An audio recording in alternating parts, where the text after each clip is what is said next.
Hello, I'm Jashikins, and I love The Walking Dead. And for this random rants, I'm going to be talking about the Morgan and Carol fight in the mid-season finale, season 6. So if you have not yet seen the episode, what are you doing with your life? Pause this. Yeah, movie. Yeah, if I had the budget. Pause this video and go watch it. Be full of happiness and smiles because, The Walking Dead. I'm going to be writing an article on movie pilot of my feelings so far about season 6, so I'm not going to be doing that now. It'll be one of my longer articles too, so yay, if anyone's really happy about it. Woohoo! So anyways, Morgan and Carol had a fight when Morgan brought Carol back into what he's using as a house so that Carol could recover. And Carol goes downstairs and an argument ensues. Morgan's like, listen, I understand we have our differences and I'm like A-okay with having a discussion, but not now.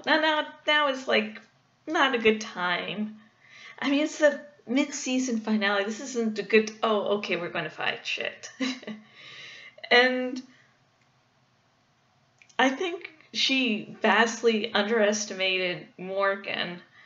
One, I think Carol thinks too highly of herself with her skill set. I mean, she is a fucking badass, and I'm not disagreeing with that at all.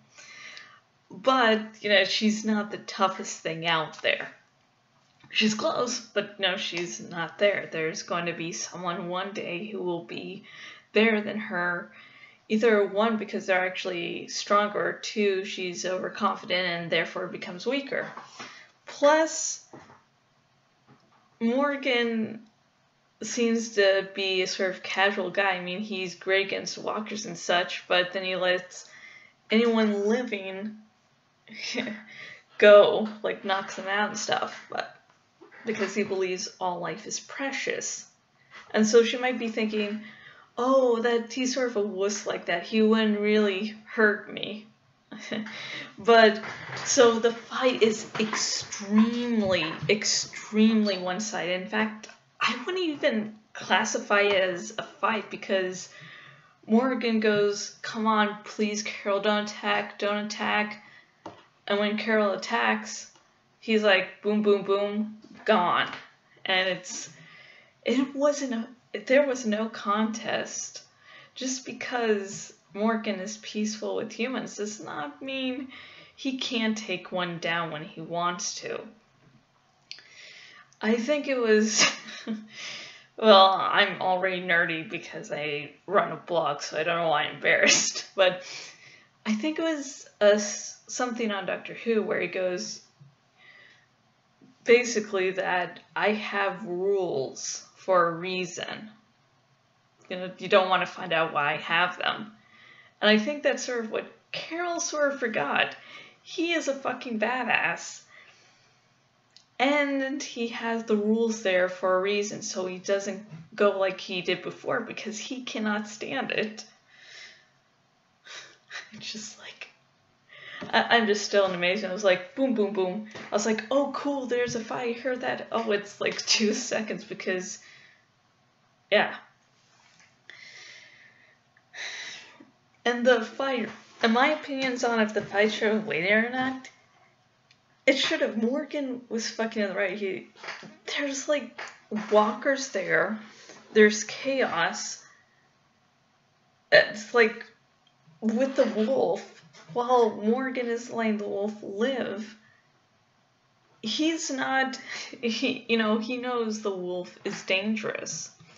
So, it's like, maybe in this argument he would have even, like, Carol wouldn't have to have it done herself. She could have had someone else do it so she wouldn't have to fight Morgan. And so she could just kill the wolf then and there, which would be the smarter thing to do because, you know, as you saw in the episode, the wolf waited for its chance and then got away. The wolf saw that Morgan took care of Carol, so the wolf took care of Morgan because it's like, hey, there's like half a moment there where I can't do stuff, so I'm not going to even think about it and just do it. And yeah, that's another, because the wolf is sneaky as fuck. The wolf is going to look for a way out. He just wants to go. So yeah, it should have waited. Should have really waited, but the reason she was kicked out of the prison, remember, was this is normal for her now. She likes to take things into her own hands. She doesn't like to wait.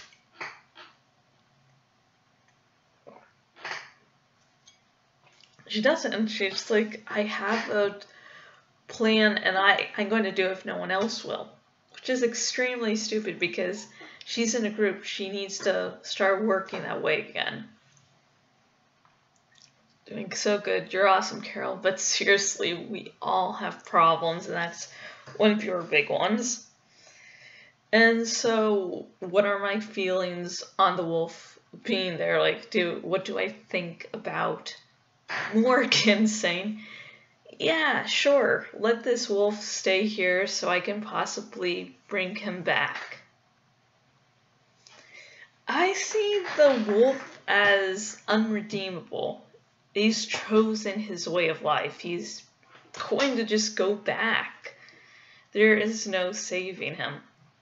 And keeping a wolf on the premises, alive, without telling anyone, extremely, extremely dangerous. It's fucking stupid.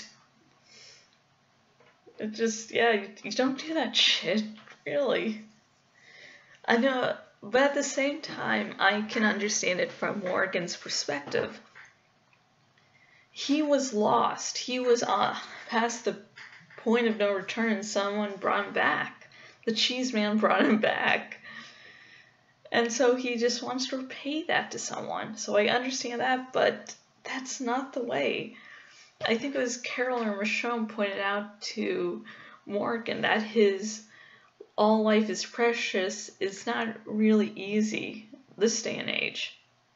That you're going to have to kill someone. You're going to have to kill a human. It's not going to be nice, it's not going to be pretty, but it has to be done. So I would like to hear your opinions on the matter. One, what do you think of the Morgan-Carol fight? Do you think it was cool or not? Too long, too short? And what do you think about the implications, and especially, the viewpoints of Morgan and Carol? Comment below. I want to start a nice nerdy conversation. This is where my life has gotten to. This is what you get with a BA in English with a specialization in creative writing, a really long-ass degree name, and jack shit.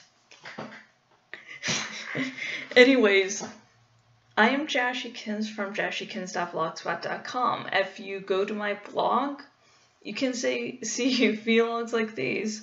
I also have fan fictions, different reviews, so you always get a nice combination of things. And if you're keeping up with Aniverse, I'm working on finishing up Cassie choices at the moment. Cassie, yes, is finally playable.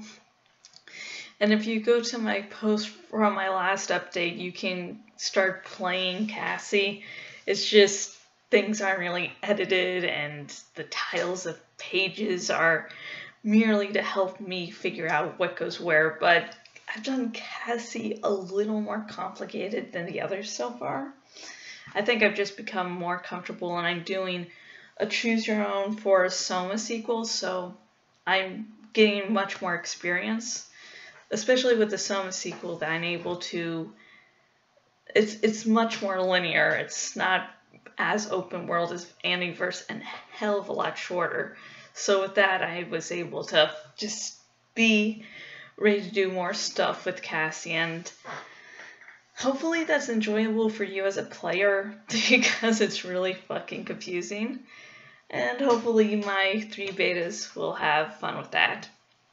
And if you go to my bloggity blog on the sidebar thingy, the dragon still wants to be named, folks. So, the rules and benefits of naming the dragon on the sidebar thingy. And there's currently a poll going on. It's who is your least favorite Hunger Games character?